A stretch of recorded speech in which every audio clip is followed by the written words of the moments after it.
നമ്മളിപ്പോൾ ഉള്ളത് റിയാസ് ഇബ്രാഹിമിൻ്റെ വീട്ടിലാണ്. അപ്പോൾ നമുക്ക് ഇവിടെ 2 കുട്ടികളുണ്ട്. അവരോട് നമുക്ക് റിയാസ് ഇബ്രാഹിം യൂട്യൂബ് ചാനൽ എന്തൊക്കെയാണെന്ന് ചോദിക്കാം. അറിയാം എന്താണ് റിയാസ് ഇബ്രാഹിം?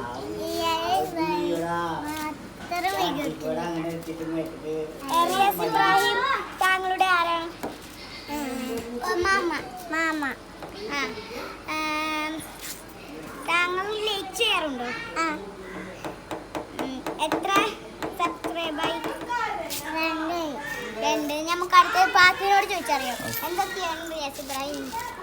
താങ്കൾ റിയാസ് ഇബ്രാഹിമിൻ്റെ ആരാണ്? മാമ. എന്താ താങ്കൾ ലൈക്ക് ചെയ്യാറുണ്ടോ? ഇപ്പോൾ റിയാസ് ഇബ്രാഹിം എത്ര 10 ലൈക്ക് ആയിട്ടുണ്ട്. നമ്മളുടെ ഹംദ ഫാത്തിമ റിയാസ് ഇബ്രാഹിമിൻ്റെ ഇക്കാടെ മോളാണ് ആനിയൻ്റെ മോളാണ്? ഇക്കാടെ മോള്. താങ്കളോ? ഞാൻ ഉപ്പച്ചിൻ്റെ മോളാണ്. അപ്പോൾ ഇത്രയേ ഉള്ളൂ നമ്മുടെ വിഷയം. അപ്പം